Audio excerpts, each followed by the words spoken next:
احنا حاليا داخل احد اسواق الموصل القديمة.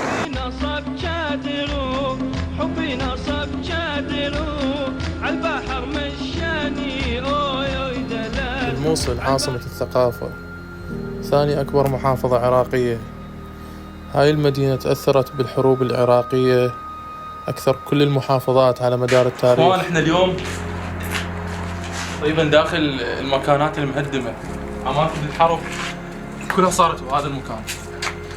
كل مكان اكو خراب، كل مكان اكو آثار حرب، كل مكان اكو آثار شهداء. نينوى، أم الربيعين.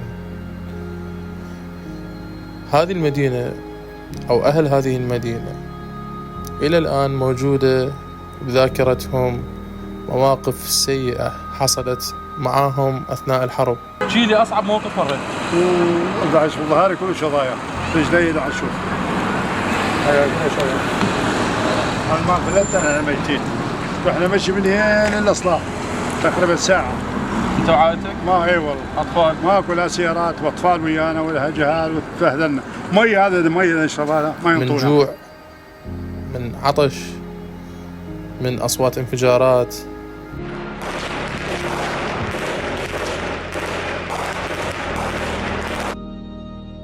أنت وتمشي تشوف أكو أنفاق، أكو عظام موجودة لغاية الآن داخل هذا المكان.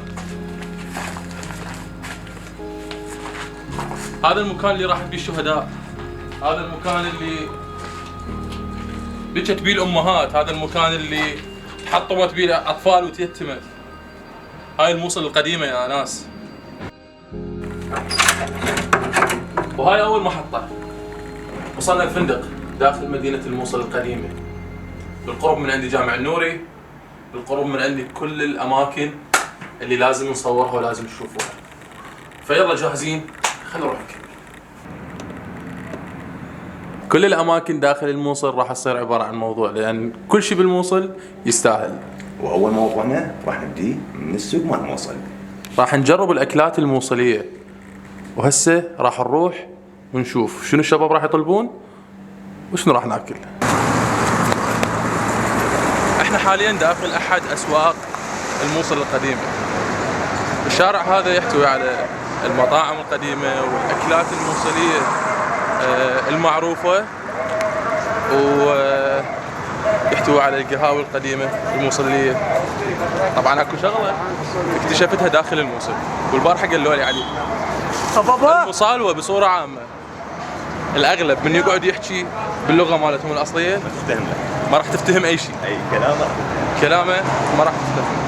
وهذا فد ميزة يميز هاي المنطقة عن غيرها من المحافظات. لهجتهم الخاصة بهم اللي يتكلمون بها ما راح تفتهم من عندها أي شيء. يعني من 5 جمل ممكن يطلع لك جملة واحدة راح تفتهم من الكلام مالتهم اللي راح يلقونه. بالضبط.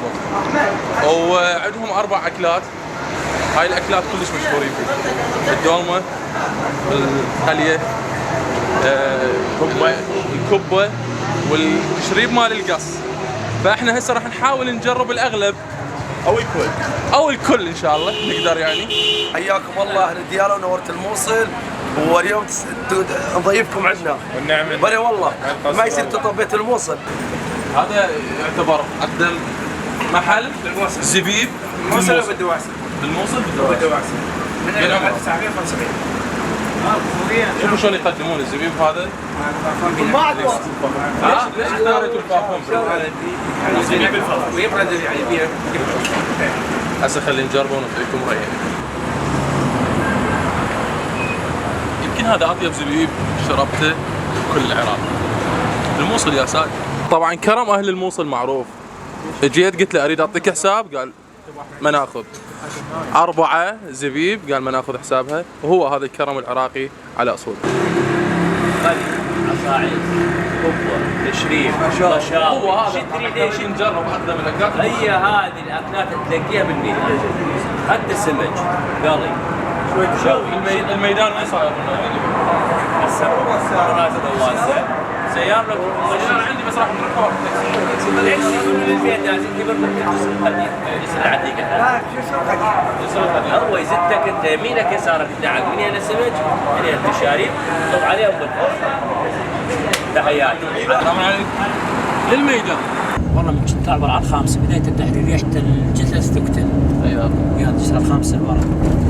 يطلع من الشفاء والدجة. قبل ايش قد تقريبا ريحة شو اسمه؟ 19 وال20 ريحة. هاي المنطقة كلش هذه هي وهاي بدت. وهذا الصوت هاي باب الطوب. باب الطوب. ايه اللي يسمونه سوق هرج. سوق هرج. اي هاي منطقة سوق هرج. هاي شنو هاي العمارة؟ هاي ما كانت فندق. فندق. هاي يسمونه الكورنيش مال باب الطوب. هاي البضاعة مال البورصة كلها تنزل هي كانت تريلات تجي تنزل. سوق السماكة داخل الموصل القديم عمر هذا السوق أكثر من 110 سنة. هاي الطريقة موجودة داخل الموصل القديم. سمك مقلي. أول صيد محلي.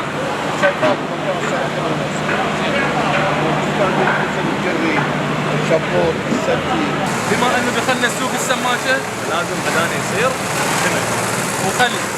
راح طعمك سمك يقول انتوا على التاكل تصوروا لان درجه اولى. السمك القلي داخل الموصل القديم نزل وهسه راح نجرب. شوف هاي القطعة. وبعد ما كملنا الغداء داخل سوق السماكة بمنطقة الميدان، توجهنا للمنطقة اللي صار بيها أقوى حرب بمعارك التحرير اللي انحصر بيها تنظيم داعش، ومن هاي المنطقة انطلق الانتصار الأخير على العصابات الإرهابية، منطقة الميدان. تعال حسن تعال تعال اشوفك شغله.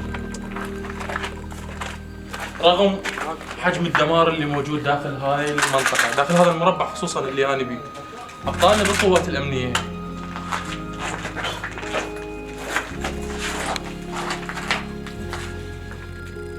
ما خلوها توقع بالآيات قرآنية. طبعا مو بس هيك. تعال وياي تعال. شوف لي الملابس باقية على حالها. أنا أتمنى اللي يشوف هذا الفيديو من قواتنا الأمنية من جهاز مكافحة الإرهاب خصوصا اللي هم كانوا لازمين هذا القاطع. هذا المكان اللي أنا بيه حاليا صورة خلي يشوفونه. منو كان موجود هنا؟ خلي شوية نرجع بيهم الذاكرة لقبل. منو خسر شهيد هنا؟ منو اللي نطق الشهادة من قواتنا الأمنية بهذا المكان وخسرت عائلته وخسر أطفاله بسبب كم شخص خرب الموصل. لكن الموصل بعيدة عن هذا الشيء. اللي يشوف هذا الفيديو من أبطالنا قواتنا الأمنية وعنده ذاكرة لي خلي يقول لنا ايش عنده ذكرى بهذا المكان.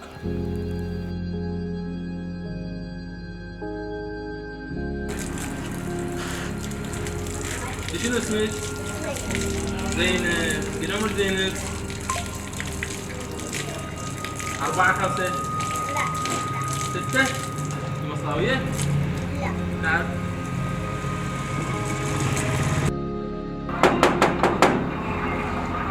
ندق الباب بس ماكو احد. انا حاليا بالقرب من احد المنازل داخل الموصل القديمة، المنطقة اللي صارت بها الحرب.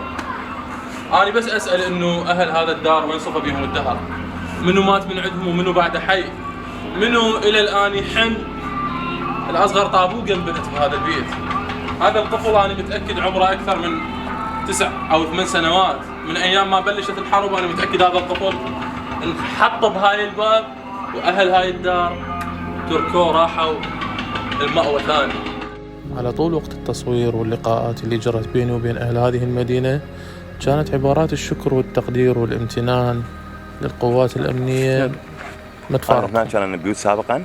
كان بيوت. وكان امتنانهم بالخصوص إلى جهاز مكافحة الإرهاب الفرقة الذهبية. يقول عبد الوهاب ونعم بك الفخر ساعدي، عبد الوهاب ونعم بك الفخر ساعدي، شديت ضلع الضلع انت ومعا ساعدي يا دنيا كافي الحزن، بسج علي ساعدي من حيث انا افتخر حررت كل موصلي، وقناص يرمي بغدر مفرد علي موصلي، صوب لي وسط القلب ما ظل بعد موصلي، يكفيني انت الفخر وانا افتخر ساعدي. شنو كان شعوركم اول ما سمعتوا انه دخلوا جهاز مكافحه الارهاب والجيش العراقي وقالوا انه احنا جايين نحرركم؟ ما صدقنا لما خلينا ايدينا علقه ثم نحس الدبابات وهذه فرحنا نطلع من البيوت يرمون الدواعش يقتلون يقولون فوتوا جوا. اي والله يعاونون. لا انا اسال انه من فتحت بابك ولقيت قبالك واحد عسكري عراقي هي اول مره تشوفه انصدمت ما صدقت. ما صدقت. ايش ما فرحت يعني ما صدقت مثل ما واحد يحلم حلم بالليل. احنا من الميتين عمار والله ميتين من حلم الميت. بعدنا بالموصل القديمه لكن بالمناطق اللي الحرب كانت بعيده عليها شويه والاماكن اللي ما ضمت مجاميع ارهابيه كثيره. لذلك تقوم تلاحظ انه خراب شوي شوي يبدي يقل، نبدي نلتجئ للاماكن اللي نقول يعني شبه اللي ما وصلها داعش. راحتك عمار. من محافظه دياله اجينا واحنا بين اهلنا وناسنا. اهلا وسهلا بالموصل جماعه الموصل منطقه الجامع الكبير. من بعد الحرب ومن بعد الدمار اليوم احنا نعيش اجواء مليئه بالامل. نعم منطقه جامع الكبير وهاي الناس خير دليل على طيبه اهل الموصل. انا جدا ممنون منكم. هلا بكم. ومن هذا المكان انا انهي مشواري داخل الموصل القديمه. ونشكر جماعه دياله الانبار البرص كنت مشارك على راسي تحرير لينا والبصل على راسي. يا ملا ضويت ناس حياك الله يا ملا. هاي شو قلت تطلع؟ ممنون خير خالد. الله يحفظك.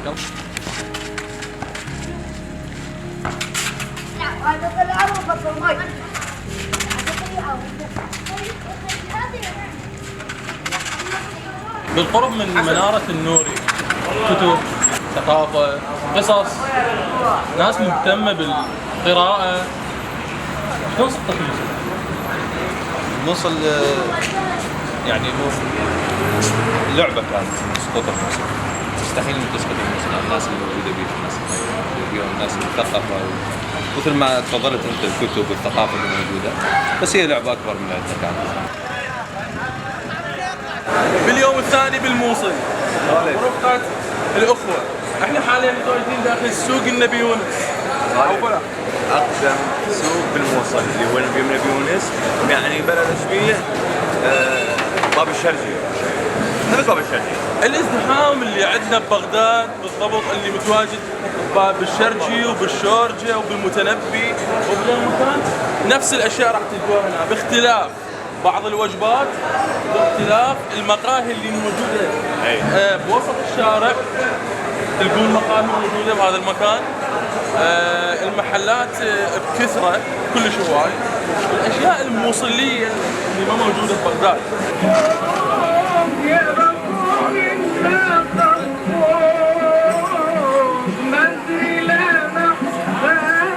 ايش قد عمره هذا؟ 60 سنة. قد؟ 60 سنة.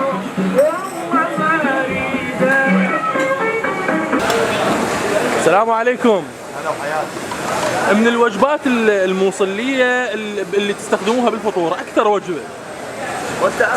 يعني أكثر وجبة نستخدمها؟ أي يعني المصالوة ياكلوها. يعني غدا عشاء لا ريوق. ريوق. والله اللي معروف عندنا هنا المقلمة، الباسطرمة، الكاهي، القيمة. هاي معروفة. يعني ما عندكم أكلة مصلاوية خاصة بكم تستخدموها بالفطور؟ بالسحور؟ بالفطور. بالفطور الباسطرمة وبيض بس.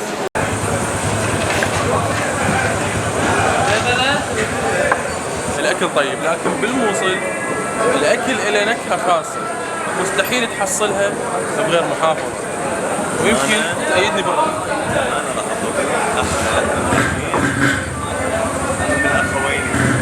بس حسب ما تعرف اليوم السنيين القدامى اللي موجودين بهذا. اكيد لان لحم بعجين والخليه وتشريب القص والكبه الموصليه. كانت الفلكه هاي مدينه فيها كان الزوار يجون من بغداد ما زوار عند الحجاج يجون هنا يعني يجوز اكثر سوق هذا. طبعا هاي خيانه منزلين الاكل ومبلشينها. والوليد واني كنت ما موجود. اعطيني رايك باللحم بعجين. خالد البساطه هنا بالشغل مالتهم، الروحيه الحلوه اللي عندهم، الاستقبال من يشوفك انت انسان من غير محافظه جايه هون يا اخي تحس الامور كلش حلو من عندهم تجاهك. وهي اللي تسوي لك الاكل طيب وكل شيء حلو وكل شيء طيب. كل شيء طيب. صراحه الحلو اكثر انه كلهم يحبون التصوير. يعني من الصوره ما راح تلاقي صعوبه. شوف هسه احنا نزلنا طماطم وبيض، بيض وطماطم. وهاي الامور كلها حلوه والشاي. شوف هاي كلها، شوف هاي ما تتجاوز ال 12,000 دينار.